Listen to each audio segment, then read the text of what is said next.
मोहब्बत करने वाले कम न होंगे। मोहब्बत करने वाले कम न होंगे तेरी महफिल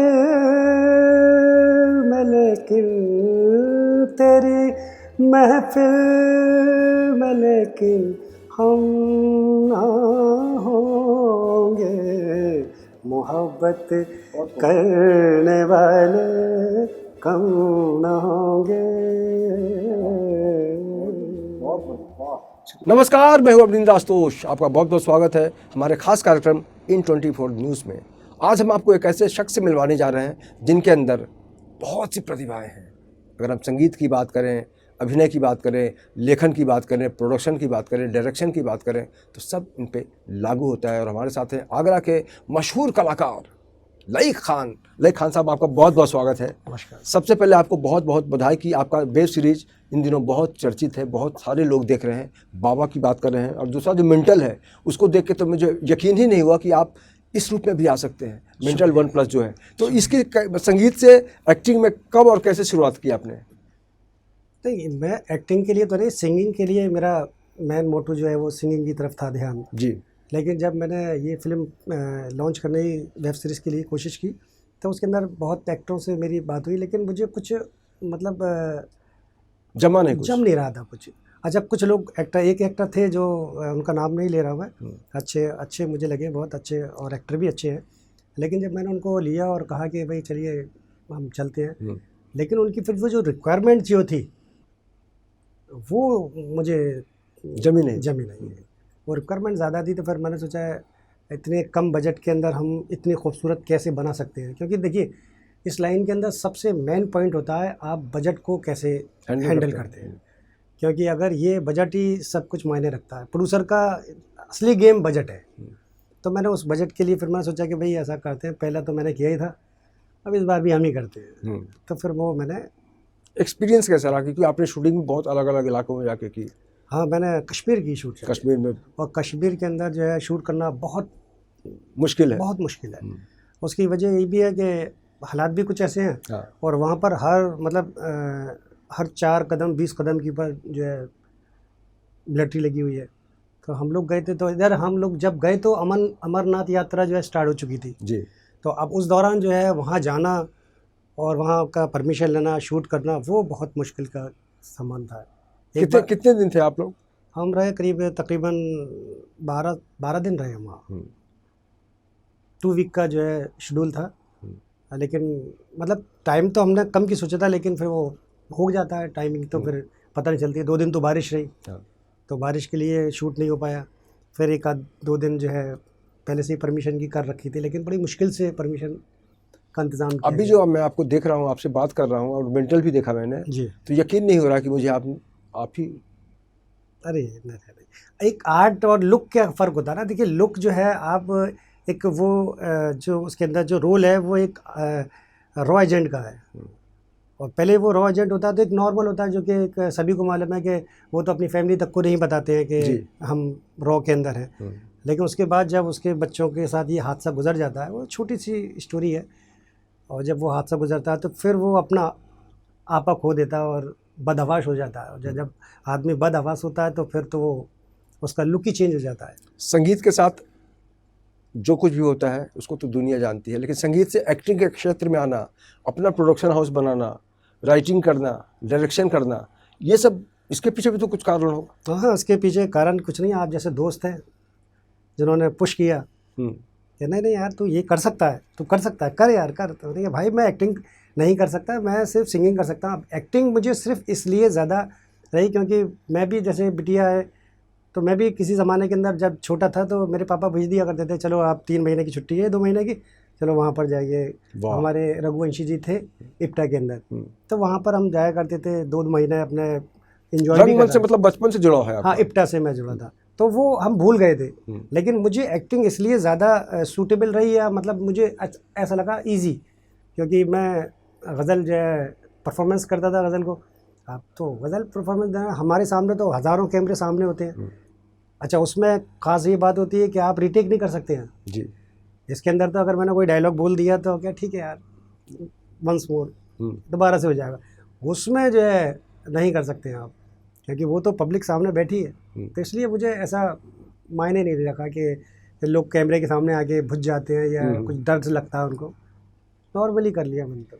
आप जब संगीत में बहुत कुछ कर रहे थे, लगातार एल्बम आ रहे थे, गाने गा रहे थे, शोज कर रहे थे आप, तब के माहौल में और अब के माहौल में कितना अंतर है जो आपको आगरा में जानते हैं? क्या रे भाई, आप तो एक्टर भी नहीं बन नहीं गए नहीं, आप। बहुत बहुत फ़र्क आ गया उस ज़माने में। मतलब ज़माना तो खैर यही है, कोई हम इतने बड़े नहीं हैं, लेकिन यह है कि फ़र्क यही आया कि यूट्यूब से जब से आया तो एक गज़ल का जो एक, वैसे तो गज़ल शुरू से उसका ग्राफ ही अलग था, लेकिन फिर भी थोड़ा सा मतलब डाउन उसका फॉल आया कि उसके सुनने वाले भी कम हैं।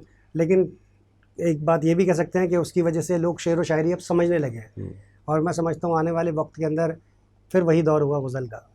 मेहंदी हसन साहब को दुनिया जानती है, उनकी जो गायकी है उसको हर लोग महसूस करता है, आज भी लोग सुनते हैं। और एक दीवाना ऐसा था जो बहुत कम उम्र का था, यंग था, लेकिन दीवानगी देखी कि वो हिंदुस्तान से पाकिस्तान चला गया और मेहंदी हसन साहब के पास पहुंचकर अपने को रोक नहीं सका उस आदमी ने। आपने भी तो बड़ा काम किया है, पाकिस्तान चले गए थे। नहीं नहीं, वो पाकिस्तान जाना, देखिए पाकिस्तान तो लोग जाते हैं, लेकिन हाँ ये दीवानगी लेकर कम जाते हैं लोग जी। क्योंकि जो मेरे रिलेशन में लोग थे, जब मैं एयरपोर्ट पे उतरा तो वो कहने लगे आइए आइए, घर पर बड़ी खातर होती। अच्छा, ये अच्छी बात है, या यूँ समझ लीजिए, क्योंकि पाकिस्तान और हिंदुस्तान एक ऐसा है कि ये समझ लीजिए आप बड़े घर से छोटे घर आए, तो वो लोग बड़ी खातर तवादर करते हैं और बड़ी इज्जत करते हैं कि अरे इंडिया से आया भाई, इंडिया से। तो वो कहना, तो फिर वो इधर के रिश्तेदार, वो मामा चाचा ये वो, अरे वहाँ से इंडिया से, कहाँ ताजमहल। तो ये बड़ी एक वहाँ हुआ रहता है इस चीज़ का कि इंडिया। तो आप मुझसे कहता, मेरी मतलब दावतें शुरू हो गई कि आपको शाम का खाना यहाँ खाना है, वहाँ खाना है। और मेरी एक ही जिद कि भैया एक बात बताइए, मेहंदी हसन साहब तक मुझे कौन ले जा सकता है। तो हंसने लगे यार।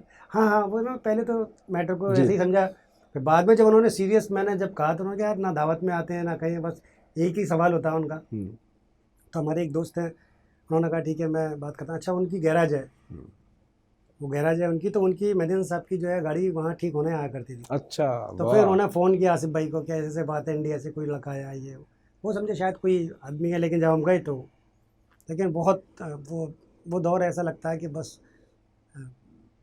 ऐसा लगता है कि क्या बताऊँ, वो फील ही अलग है। वो तो मेरी ज़िंदगी का एक बहुत हसीन लम्हे थे, जो मैं अब्बा के साथ रहा कुछ दिन, उनकी खिदमत करने का मौका मिला। मैं उन्हें ले जाया करता था, एक्सरसाइज कराता था, हॉस्पिटल ले जाया करता, हॉस्पिटल दिलाया करता था।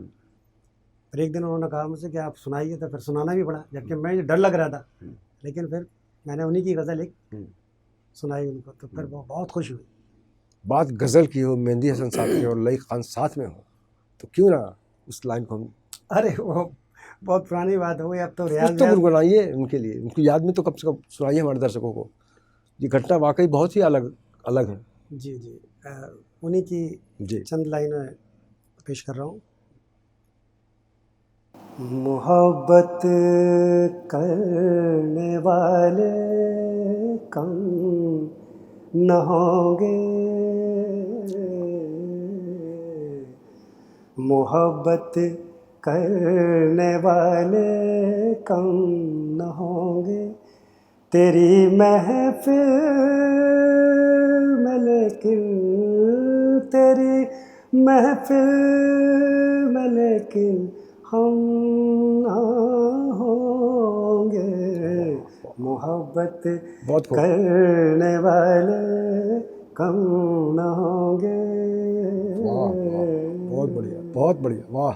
आज देखिए यही रहती है कि आज अब्बा की जो लफ्ज़ उन्होंने गाए थे, वो आज उन्हीं के ऊपर जो है वो जाके लग रहा है कि आज वही नहीं है महफिल के अंदर, क्या कह गए और क्या गा फिर गए। आपके जीवन की बहुत बड़ी कमाई कही जाएगी कि आपने उनके दर्शन किए, उनकी सेवा की। और बहुत से कलाकार तो सोच भी नहीं सकते ऐसा। ये मेरी बड़ी खुशनसीबी है कि मैंने उनको छुआ है, उनको कुर्ता पहनाया, उनके पाउडर लगाया है, उनसे सीखा है, उनसे मतलब वो सुन रहे हैं, मुझे सुन रहे हैं, बताइए, बहुत बड़ी बात ये है। बड़ी बात है।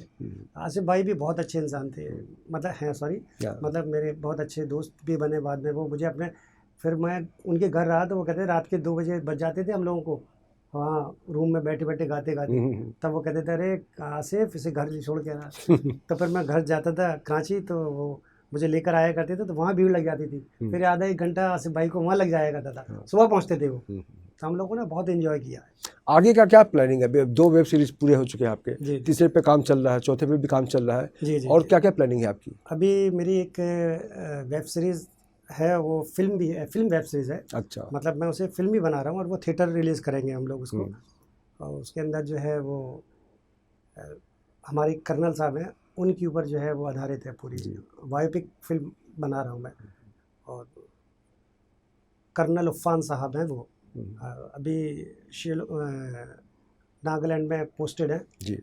और अभी उन्हीं के ऊपर राइटिंग चल रही है। और बहुत जल्दी आपको उनकी पूरी ज़िंदगी का बहुत बहुत खूबसूरत स्टोरी है उनकी। कैरेक्टर तो आप ही करेंगे?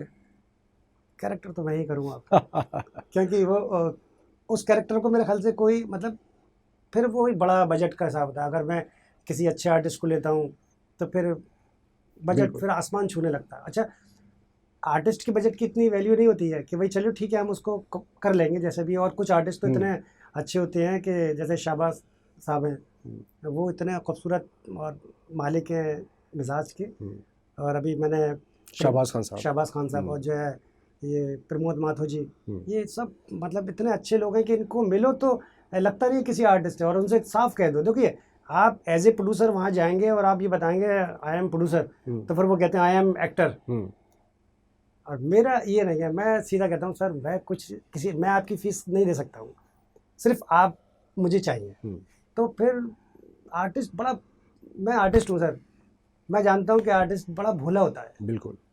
इसलिए आप उसको किस तरीके से ले सकते हो आप, और वो थोड़ा सा मिजाज अगर उसका वैसा है तो फिर आप समझ लीजिए उससे बड़ा भी कोई नहीं है। इसी के तो कला कहते हैं, कलात्मकता होती है इनकी सोच में, इनकी बातों में, इनका जो स्टाइल होता है उसमें भी। और यही कारण है कि 2 वेब सीरीज बन चुका है, तीसरी चौथे पे काम चल रहा है। निश्चित रूप से जिस इंसान को एक खिताब मिला था आगरा में, जिनकी गायकी को लेकर दीवानगी देखी गई थी, रेन मैन का खिताब मिला था, बहुत सारे अखबारों ने भी लिखा था रेन मैन है, आपके गाने से बारिश हो गई थी। उस विषय पर भी हम कभी ना कभी बात करेंगे।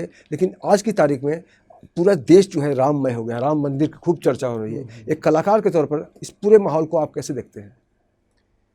देखिए, ये मेरी नज़र के अंदर तो भाई राम मंदिर बनना तो अच्छी बात है, और राम मंदिर तो अक्सर मतलब मेरे आसपास भी बनते हैं, और अगर ये भव्य बन रहा है तो खुशी की बात है।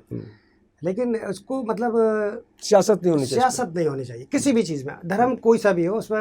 और देखिए मेरा जहाँ तक मैं समझता हूँ भाई, आर्टिस्ट का तो कोई धर्म नहीं होता जी। आर्टिस्ट तो जो है न्यूट्रल होता है। हाँ, आप अपने अपने, मैं मुस्लिम हूँ तो मैं ठीक है अपने आप को मानता हूँ कि मैं अपने दायरे में रहता हूँ, जो भी है आप अपने लिए। लेकिन इन सबसे बड़ा धर्म जो है वो मेरी नज़र में इंसानियत का है जी। इंसानियत से बड़ा धर्म, उससे बड़ी सेवा दुनिया में कुछ है ही नहीं। और इंसान क्या है, मिट्टी है, मिट्टी कुम्हार की जब चाक पर चढ़े तो बेचारे बदल गए। बदलाव जीवन का बहुत ज़रूरी पक्ष होता है। और जिस तरह से लई खान साहब अपनी सोच को अलग अलग दिशा देते हैं, नई नई मंजिलों तक पहुंचाने की कोशिश करते हैं, ऐसे में समझा जा सकता है कि इनके अंदर का जो करैक्टर है वो बिल्कुल मेंटल है काम को लेकर। हमसे बात करने के लिए बहुत बहुत शुक्रिया और बहुत बहुत शुभकामनाएं। शुक्रिया, बहुत बहुत शुक्रिया।